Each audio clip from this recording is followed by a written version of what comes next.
Now, we can go around and around in circles about trying to talk about defining socialism, but at its core, I was intrigued by an op-ed that I saw not too long ago by a Democrat from Cuba commenting on one of our colleagues, an avowed socialist, um, and essentially pointing out the extent to which democratic socialism is a lot like the system my family fled, except its proponents promised to be nicer when seizing your business.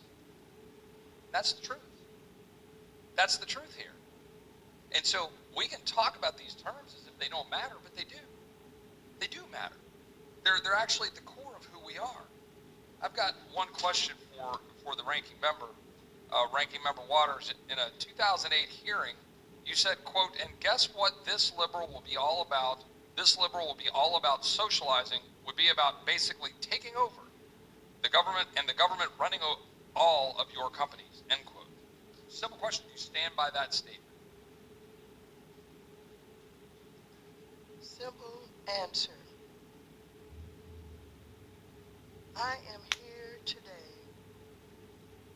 in this Rules Committee because we're taking up time with basically a non-issue. First of all, you claim that socialism has engulfed this country, that it keeps creeping, it's going to take over private businesses, et cetera, et cetera. That is not happening. We're in a democracy that we're trying very much to save and to not have disrupted, undermined in the way that. So then reclaiming my time, the gentlelady denounces your previous statement then, and do not accept that previous statement that you think you would take over these private businesses? I'm not a socialist.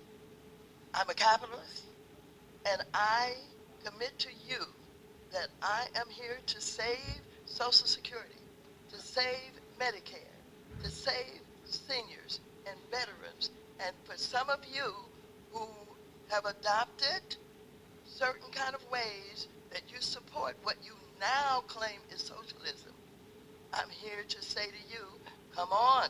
So this liberal will be all about socializing, will be all about basically taking over and the government running all of your companies. You disagree with that? You now denounce that statement? I am not a socialist. Okay. All right. So I appreciate the response. I think that to the extent that one has a concern as a member of this body or as an American watching this, one has concerns when we hear statements like this, and that's not the only one. And statements by some of our colleagues on the other side of the aisle extolling the virtues of socialism. As I just pointed out, a nicer way of confiscating businesses, a nicer way of confiscating the assets and the means of production. When now, as I think the gentleman from Kentucky was alluding to, in 1929, federal spending was 3% of GDP.